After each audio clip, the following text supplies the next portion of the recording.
Class 6। तो लिंगानुसारम इस वाक्य में शब्द रूप प्रयोग लिंगानुसारम, इसके अंतर्गत पिछले कक्षा में हम लोगों ने प्रथमा द्वितीया से लेकर के सप्तमी पर्यंत विभक्तियों के अंतर्गत वाक्यों को कैसे प्रयोग करेंगे, कैसे वाक्य का प्रयोग किया जाएगा, और सभी कारकों को, सप्त कारकों को हम लोगों ने देखा। अब इसके अनंतर में अगला क्रम है हमारा संबोधन विभक्ति। जो सबसे अंत में विभक्ति आती है वह है हमारी संबोधन। तो संबोधन वाक्य हमें क्या बतलाते हैं, क्या अर्थ निकलेगा और इनका किस स्थान पर कब प्रयोग करना चाहिए, क्या करना उचित है इसमें, अब इस संबोधन नाम की विभक्ति के अंतर्गत हम लोग देखेंगे, जो कि पेज नंबर 32 पर दिया हुआ है। तो पेज नंबर 32 पे देखिए, संबोधन इस विभक्ति के बारे में जो अंत में विभक्ति आती है संबोधनम, इसके अंतर्गत पहला वाक्य आ रहा है जो कि बताता है हे बालकः अत्र आगच्छ, हे बालिके अत्र आगच्छ, हे पुस्तकम मयि प्रसीद। इसमें देखिए, अब संबोधन में हम लोग वाक्य प्रयोग कर रहे हैं। संबोधन के बारे में पहले समझ लेते हैं। संबोधन वाक्य ऐसे वाक्य कहलाते हैं जिनका प्रयोग, इनको हम अपने वाक्य में, अपनी भाषा में तब उस जगह इस पर स्थान देते हैं, उस जगह पर प्रयोग करते हैं। ऐसे शब्दों का प्रयोग करके इन वाक्यों को बोला जाता है जब किसी व्यक्ति को या किसी वस्तु को हम इंगित करके, यानी कि निर्देशित करके, चिन्हित करके किन्हीं बातों को कह रहे हों। अर्थात कोई ऐसी बात कही जा रही हो या कुछ ऐसे वाक्य का प्रयोग किया जा रहा हो जो सिर्फ और सिर्फ किसी एक व्यक्ति या किसी एक वस्तु के लिए ही दिशा निर्देश देने वाले हों, उनके लिए ही सिर्फ वह बात हो रही हो, या फिर किसी एक समूह या फिर किसी एक जाति या किसी एक संगठन के बारे में बात हो रहा हो। अर्थात यहाँ पर सिर्फ और सिर्फ किसी एक व्यक्ति या वस्तु के लिए ही नहीं, बल्कि किसी एक समूहात्मक व्यक्ति या वस्तु के लिए, या फिर किसी एक जाति के लिए, या फिर किसी एक पार्टी के लिए, ऐसे पार्टी मतलब एक संगठन के लिए भी आप प्रयोग कर सकते हैं। ठीक, तो ऐसे वाक्यों का जब ऐसे स्थान पर ऐसे शब्दों का प्रयोग किया जाता है तो वह संबोधात्मक वाक्य या संबोधात्मक शब्द कहलाते हैं। जैसे कहा जाए कि इस समाज के लोग बहुत ही अच्छे होते हैं, तो जो अच्छा कहा जा रहा है, जो भी बातें कही जा रही हैं इस वाक्य के माध्यम से, वह उस एक निश्चित एक पार्टी या एक पीपुल या एक समाज के बारे में कहा जा रहा है। उस देश के लोग बहुत ही शिक्षित होते हैं। तो जो शिक्षित होने की, एजुकेटेड होने की बात हो रही है, वह क्या हो रही है, किसी न किसी एक प्रॉपर एक कंट्री के बारे में, एक स्थान के लोगों के बारे में बात हो रही है। ऐसा तो नहीं कि उस देश में रहने वाला सिर्फ एक ही व्यक्ति बहुत शिक्षित है, बाकी सारे अनपढ़ हैं, ऐसा नहीं। तो ऐसा हो सकता है कि किसी एक व्यक्ति या वस्तु के बारे में बताया जा रहा हो, या फिर किसी एक समूहात्मक संगठन, जाति, किसी एक पार्टी, किसी एक इस तरह के बारे में जब वाक्यों के बारे में बोध कराता हो, अर्थ बताता हो, तो वह शब्द क्या होते हैं, हमारे संबोधन वाक्य होते हैं, जो किसी एक निश्चित के लिए ही बात कर रहे हो। उन वाक्यों को बोलने से सिर्फ उनके बारे में ही जाना जाए, वह कोई पार्टी, संगठन हो सकता है, या कोई जाति हो सकती है, या कोई एक प्रॉपर व्यक्ति या कोई एक वस्तु भी हो सकता है। लेकिन यह ध्यान रहे कि ऐसे वाक्यों का जब भी हम प्रयोग करेंगे तो उनके बारे में ही सिर्फ बोध होगा जिनके बारे में यह वाक्य बोला जा रहा हो। उनसे अतिरिक्त, उनके अलावा अन्य के बारे में, अदर्स के बारे में, दूसरों के बारे में यह बातें लागू नहीं हो रही होंगी। जैसा कि अभी हमने एक वाक्य बोला था कि उस देश के लोग बहुत ही शिक्षित होते हैं। अर्थात कोई भी एक देश का नाम ले लीजिए, कोई एक स्थान ले लीजिए, तो कहा जाए कि उस देश के लोग ही बहुत ज़्यादा शिक्षित हैं, वहाँ पर शिक्षा का माध्यम बहुत ही उच्च है, बहुत ही अच्छा है। यानी कि उससे अदर जो दूसरे देश हैं, जो दूसरी कंट्रीज़ हैं, उनमें भी शिक्षा है, लेकिन उतनी ज़्यादा नहीं है जितना कि एक निश्चित किसी स्थान वाले देश में है। तो इस वाक्य को बोलने से क्या पता चला कि किसी एक ही देश ऐसा है, एक ही स्थान ऐसा है जहाँ पर शिक्षा का महत्ता बहुत ज़्यादा है। उसके अलावा और भी जगह हो सकता है या ना भी हो, लेकिन केवल जानकारी हमें सिर्फ एक प्रॉपर के बारे में ही हो रही है। तो इसी प्रकार से संबोधन वाक्य के अंतर्गत हम लोग यही जान पाएंगे, यह देखेंगे कि किसी एक व्यक्ति या वस्तु या फिर किसी एक निश्चित, ध्यान रहे यहाँ पर निश्चित शब्द का प्रयोग किया जा रहा है, तो किसी एक निश्चित संगठन, पार्टी या फिर समूह या किसी एक जाति के लिए ऐसे शब्दों का प्रयोग किया जाए तो वह शब्द क्या होते हैं, हमारे संबोधन के अंतर्गत आते हैं। अर्थात उनको ही संबोधन कहने का मतलब क्या है। संबोधन कहने का मतलब ही यह है, इस बोलने से स्पष्ट होता है, इसका सामान्य यही अर्थ है कि किसी को एक संबोधित करना, किसी एक व्यक्ति को, एक स्थान को, एक जाति को, एक समूह को टारगेट करके बोलना। आपने ऐसा सुना होगा कि चुनाव के दौरान क्या करते हैं, एक पार्टी के नेता, एक संगठन के नेता दूसरे संगठन पर आरोप लगाते हैं। वह दूसरे संगठन का नाम तो नहीं लेते, लेकिन सारी बातें जो कहते हैं वो लागू उन्हीं के, उनके विपरीत वाले पार्टी के ऊपर हो रही होती। तो क्या करते हैं वो जो सारे जो जैसे मान लीजिए कोई एक पार्टी दूसरे पार्टी पर आरोप लगाती है, तो जो भी वह आरोप लगाती है या पार्टी दूसरे पार्टी के ऊपर जब आरोप कुछ लगाती है, प्रत्यारोप करती है, आरोप प्रत्यारोप का दौर चलता है, तो वह जो भी बातें कह रही होती है वो सारी की सारी बातें इन पर ही लागू होती हैं। उसके अलावा अन्य जो पार्टियां होती उन पर लागू नहीं हो रही होती। तो उसी प्रकार से यह बात भी है कि जब कोई बात कही जा रही हो तो किसी एक निश्चित प्रॉपर एक व्यक्ति के लिए कही जा रही हो, उसके अलावा और के बारे में न बोध होता हो, चाहे वो इनका नाम लेकर कहा जाए या इनका नाम न लेकर के कहा जाए, लेकिन जानकारी इन्हीं के बारे में हो, एक के बारे में हो या इनके संगठन के बारे में हो या एक समूह, एक जाति के बारे में बोध होता हो, तो वही शब्द क्या होते हैं, हमारे संबोधन वाक्य कहलाते हैं। संबोधन वाक्य भी हो सकते हैं या संबोधन शब्द हो सकते हैं। किसी एक शब्द के माध्यम से आप इनको टारगेट करिए या फिर इनको टारगेट करने के लिए आप कोई वाक्यों का प्रयोग करिए, बहुत सारे वाक्य बोलिए, तो वो सारे वाक्य या फिर वो शब्द क्या होंगे, संबोधात्मक वाक्य कहलाते हैं। क्यों? क्योंकि वो सारी बातें या वो सारे वाक्य सिर्फ और सिर्फ इन्हीं के लिए लागू हो रही हैं, इन्हीं को कहा जा रहा है, यही टारगेट में आ रहे हैं। उन सभी बातों के माध्यम से, उन सभी शब्दों के माध्यम से सिर्फ और सिर्फ इनके बारे में ही बोध होता है, जानकारी हो रही है। अतः जब कोई बात किसी एक निश्चित प्रॉपर संगठन, समूह, व्यक्ति या वस्तु के लिए किया जाए, वो सारे शब्द संबोधन शब्द हो सकते हैं या संबोधन वाक्य कहलाएंगे। उनको बोलने से सिर्फ एक व्यक्ति संबोधन के बारे में जानकारी होगी, अन्य के बारे में छोड़ दिया जाएगा, अन्य का बोध होता नहीं है। ठीक, तो इस प्रकार से यह सामान्य परिभाषा हुई समझने के लिए कि संबोधन क्या है और इसका प्रयोग किसके लिए कब किया जाता है। अब दूसरी बात समझ लें कि जब भी हम संबोधन चिन्हों का और संबोधन वाक्यों का या संबोधन शब्दों का प्रयोग करते हैं, तो जिस शब्द के माध्यम से हम किसी एक व्यक्ति को टारगेट करते हैं, उसी को निशाना बनाते हैं उस वाक्य के या उस शब्द के माध्यम से, तो उस शब्द का प्रयोग करें या उस वाक्य का प्रयोग करें, उसके बाद आपको करना क्या होता है कि वहां पर वाक्य के अंत में या फिर शब्द के अंत में जिस शब्द के माध्यम से या जिस वाक्य के माध्यम से आप वो बात कह रहे होंगे दूसरे के लिए, जिस एक खास व्यक्ति के लिए, एक वस्तु के लिए या एक समूह, एक जाति के लिए आप जो बात कह रहे होंगे, जब वह बात खत्म हो जाती है या वो जब शब्द का अंत होता है, जब खत्म हो जाता है, तो उस शब्द के बाद या उस वाक्य के बाद क्या करते हैं कि खड़ी पाई और नीचे एक बिंदु का प्रयोग करते हैं, जिसको संबोधन चिन्ह कहा जाता है। यह इस प्रकार का यह चिन्ह आपको देखने को मिलेगा। तो जब भी किसी शब्द के बाद या किसी वाक्य के बाद यह चिन्ह लगा हुआ दिखाई दे, तो आपको यह बात समझ जानी होगी कि वह वाक्य या वह शब्द सिर्फ और सिर्फ किसी एक व्यक्ति या वस्तु, किसी एक संगठन, किसी एक जाति, किसी समूह वाले लोगों के लिए ही प्रयोग किया जा रहा है। उस शब्द के या उस वाक्य के माध्यम से सिर्फ उनके बारे में ही बोध होगा, यह बात सिर्फ उनके ऊपर ही लागू होगी, उनसे अलग या उनसे जो दूसरे जो अदर हैं उनके बारे में यह नियम, यह बात, यह लागू नहीं होती है। यह हो गया संबोधन के बारे में सामान्य ज्ञान, सामान्य जानकारी। अब इसी बात को जब हम लोग संबोधन जान गए कि किसके बारे में बात हो रही है, किसके बारे में बोला जा रहा हो, तो कुछ ऐसे वाक्यों को भी देख लेते हैं जिनको बोलने से हमें ऐसा कुछ बोध हो सके। क्या हो रहा है अब देखिए, तो कुछ ऐसे वाक्यों को हम लोग देख लेते हैं जिससे कि समझ में आ सके यह बात। तो पहला वाक्य अपने पुस्तक में आप देख रहे हैं कि लिखा हुआ है, हे बालक अत्र आगच्छ। देखिए क्या हो रहा है, तो बोले कि हे बालक,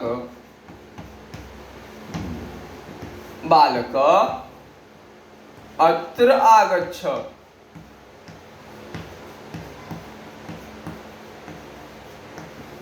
वाक्य लिखा हुआ है, देखिए। इसके बाद है खड़ी पाई। ध्यान देना इसमें, यही चीज समझने की है, जानने की है। तो बोले हे बालक अत्र आगच्छ, इसका हिंदी अर्थ होगा, देख लें। हे शब्द क्या हो गया, हे और बालक, ये पूरा का पूरा शब्द क्या हो गया, संबोधन के लिए प्रयोग किया जा रहा है, किसी को संबोधित कर रहे हैं। तो संबोधन का बारे में आपको बताए थे कि जब किसी वाक्यों के माध्यम से, किसी वाक्य या किसी शब्द के माध्यम से जब हम संबोधित करेंगे, तो सिर्फ वह किसी व्यक्ति, खास वस्तु या किसी जाति, समूह के बारे में या संगठन के बारे में बोध कराता होगा। अतः इस वाक्य, यह वाक्य हे बालक अत्र आगच्छ, ये किसके बारे में बोध करा रहा है। तो वहां पर बहुत सारे बालक, बहुत सारे लड़के हो सकते हैं, लेकिन उनमें से किसी एक को बोला, हे बालक, रे लड़के तुम यहाँ पर आओ। तो अत्र माने होता है, अत्र शब्द का हिंदी अर्थ होगा यहाँ, जिसके लिए आप दिस का प्रयोग करते हैं। अत्र माने यहाँ, तत्र माने वहां। तो अत्र माने हियर, आगच्छ आओ।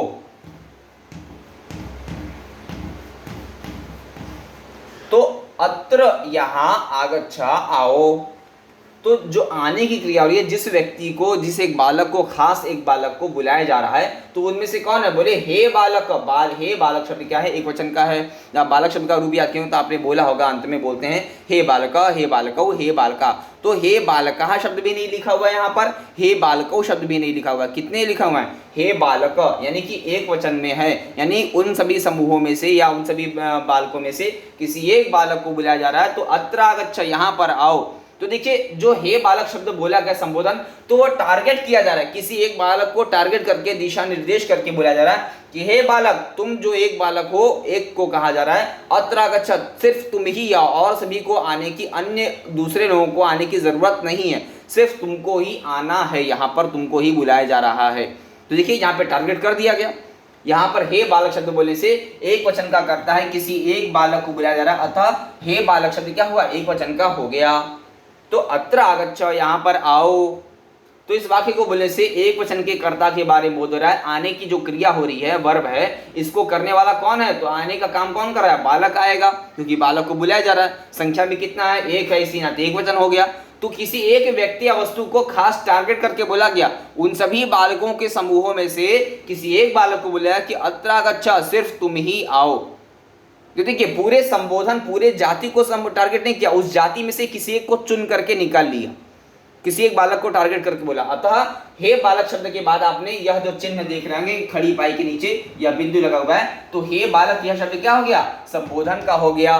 क्यों? क्योंकि यह टारगेट किया जा रहा है, किसी एक व्यक्ति के खास बारे में बात की जा रही है। और इस वाक्य के अंत में बोले थे कि किसी वाक्य के अंत में या किसी शब्द के अंत में, तो हे बालक क्या एक प्रकार का वाक्य हो गया, इस वाक्य के अंत में संबोधन चिन्ह का प्रयोग किया गया। अतः यह संबोधन चिन्ह भी स्पष्ट कर देता है कि यह सिर्फ एक बालक के बारे में ही बात हो रही है, उसी को इस वाक्य से जाना जाए। तो अत्र आगच्छ, यहाँ पर एक वचन की क्रिया भी, आगच्छ शब्द एक वचन का, एक वचन की क्रिया है। तो आने का कर्ता हमारा संबोधन वाक्य है, बालक कर्ता हो गया, आगच्छ आने की क्रिया हो गई। अभी तो हम लोग पुल्लिंगवाची देखें, अब इसी का ठीक विपरीत कर देते हैं, विलोम कर देते हैं स्त्रीलिंग में, पुल्लिंग का विलिंग में। तो हे बालिके, अब क्या होगा देखिए यहाँ पर,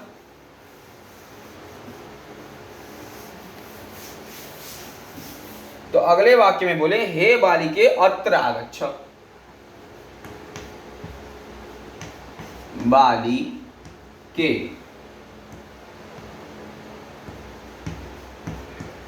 अत्र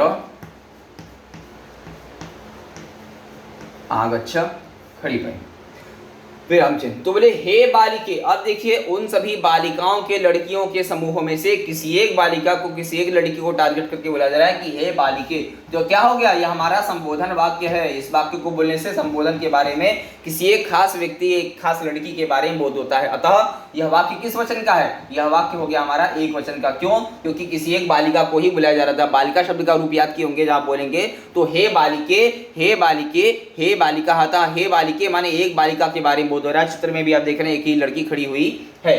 तो हे बालिके शब्द क्या हुआ? एक वचन का हो गया। उन लड़कियों के, बालिकाओं के समूहों में से किसी एक बालिका को ही बुलाया जा रहा है। अत्र माने यहाँ, आगच्छ आओ, जैसा कि पिछले वाक्य में आपने देखा।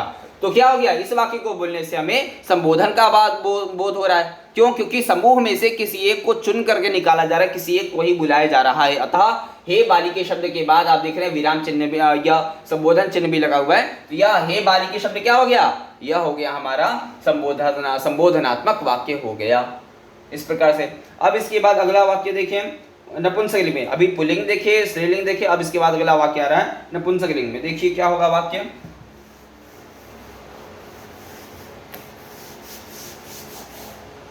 अगला वाक्य है नपुंसकलिंग में, हे पुस्तक मयि प्रसीद। हे पुस्तक,